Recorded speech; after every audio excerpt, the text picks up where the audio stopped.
Eu sou José Colossono, sócio da Goldman. A Goldman é uma empresa que opera em três áreas: imobiliária, financeira e M&A. M&A, para quem não sabe, é fusão e aquisição. Dentro dessas três áreas, basicamente, a gente estrutura a operação, a gente faz consultoria e agora estamos operando seguros específicos para essas três áreas. Bom, falar um pouquinho do ambiente político, né? Estamos em época de eleição. Vamos começar pelo dólar, né? Dólar rompeu a barreira dos 4.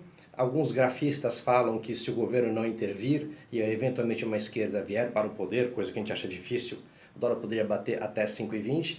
Não vai acontecer. O que está acontecendo é o seguinte: para o especulador especular, ele precisa de um ambiente instável. E nada melhor do que um momento de eleição para haver especulação. Então, especulação é natural. O câmbio passou a barreira dos 4, está em 4,5, 4,10, 4,20, e o governo não está fazendo swap cambial. Por quê? Na verdade, o mercado e o governo estão se testando. Os especuladores estão vendo até onde eles podem ir sem o governo entrar, e o governo está vendo qual é a folga dos especuladores. É óbvio que se precisar, o governo vai intervir. Outra coisa que é muito importante, né, que os capitalíticos falam, né, que o câmbio vai explodir e que nem sei o quê. Quem fala isso aqui não entende economia. Um país que tem 380 bilhões em caixa, certo? Qualquer especulador não vai ser maluco de jogar contra, porque para jogar contra você tem que ter no mínimo o dobro desse montante em caixa para apostar contra o governo. Então, o assunto dólar esquece. Na verdade, o próprio mercado se ajusta. Os exportadores estão rindo de orelha a orelha, o povo de agrobusiness vai rachar a bucha, o povo de mineração vai rachar a bucha, ou seja, compre ações desses segmentos, porque aproveitando essa oportunidade de câmbio de 4, 4,5, 4,10, 4,20, o pessoal vai ganhar muito dinheiro, principalmente quem exporta. Então fica de olho nesse tipo de ação. Vamos falar um pouquinho do ambiente político. A vida é feita sempre entre ponto e contraponto. Depois de 14 anos de governo de esquerda, clepto, caviar e bolivariano, acabou essa fase. Ou seja, agora nós vamos viver o contraponto desse universo. Ou seja, pela lógica, o próximo presidente vai ser alguém de centro-direita. Dentro desse núcleo, eu separei basicamente 4 nomes. Nós temos Álvaro Dias, nós temos Alckmin, nós temos Amoedo e nós temos Bolsonaro. Álvaro Dias sem chance, certo? Partido pequeno, com a mensagem ainda não muito clara e muito centrada na pessoa física dele. Alckmin, um excelente nome, ótima tradição, só que Alckmin tem 2 problemas. Primeiro, a pecha de picolé de chuchu. A gente não sabe se o nome Alckmin move montanhas. E 2, por ele ter vindo da antiga política que se fazia no Brasil, o Alckmin ele é um nome um pouco exposto, né, para efeito de problemas de corrupção que possam aparecer durante a campanha. Então, em resumo, o Alckmin é uma candidatura que tem um pouco o telhado de vidro. Amoedo, excelente nome, excelente iniciativa, só que o Amoedo e o partido do Amoedo, ele peca pelo purismo, ou seja, ele incorre no mesmo erro, por incrível que pareça, do seu antagônico, que é o PSOL. Ou seja, ele é tão puro, tão puro, tão puro, que ele esqueceu de jogar o game, porque ele quer mudar a regra do jogo. Só que você não consegue mudar a regra do jogo na arquibancada. Você tem que entrar no jogo, você tem que ganhar o jogo, e uma vez que você ganhou o jogo e você tem a caneta, aí sim você muda a regra que você quer. Agora, mudar o jogo da arquibancada, Moedo não vai conseguir. Então, a candidatura do Amoedo, ela peca pelo purismo. Então é o seguinte, é uma curva de aprendizado, eles vão eventualmente eleger um ou outro candidato, certo? Está errado eles não concentrarem fogo em poucos nomes, deixaram um leque muito aberto, então existe muitos candidatos para um partido ainda muito sem estrutura. Então, eventualmente, vai eleger um ou outro candidato, e aí sim, para uma próxima eleição, vai ter um pouco mais de tempo de televisão, vai ser um pouco mais organizado. Ou seja, a estratégia deles, ok, funciona, mas é de médio e longo prazo, não é para ser candidatura. Outro problema do Amoedo. O Amoedo, ele não sabe falar pobrez. Ou seja, ele é uma excelente pessoa, ele é um ótimo técnico, só que é o seguinte, ele fala muito sofisticado. Ou seja, a posição que ele se coloca é como um ótimo ministro, mas não como presidente. Para você ser presidente, você precisa falar numa linguagem que o povo entenda. Ou seja, e o Amoedo fala sofisticado, e com isso não gira. Vamos falar um pouquinho agora do nome Bolsonaro. Bolsonaro vai ganhar a eleição.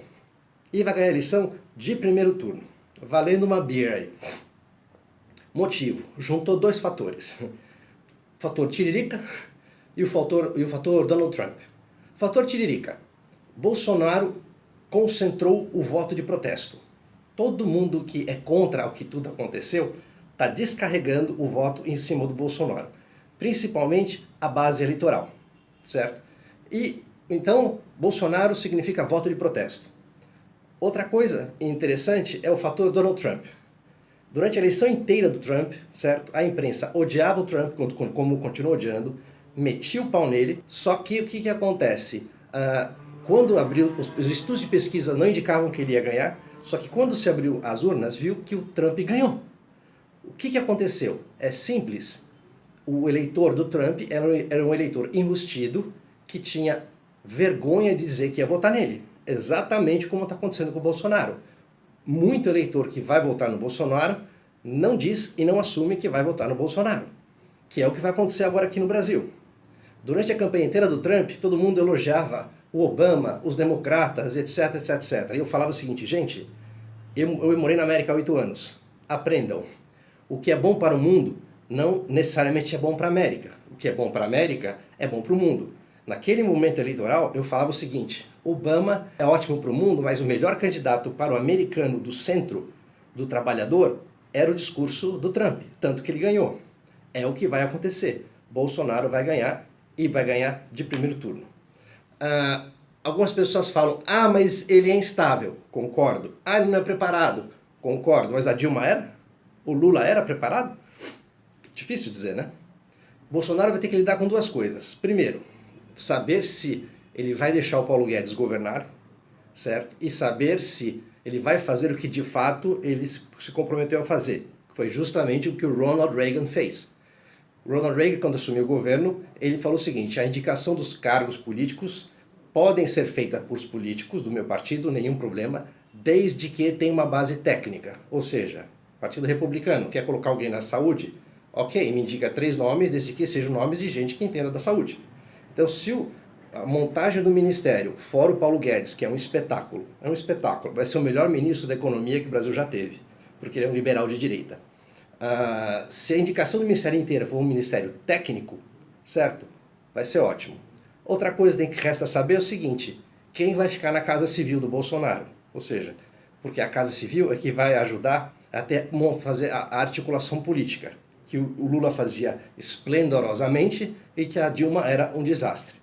Bom, enfim, esse é o ambiente que nós temos, certo? Valendo uma cerveja que vai ser Bolsonaro, e se entrar Bolsonaro, certo, não vai ser tão apavorante quanto alguns falam. A economia vai andar, certo? As coisas voltam a caminhar, porque eu sempre disse o seguinte, a crise do Brasil nunca foi econômica, a crise do Brasil é de confiança.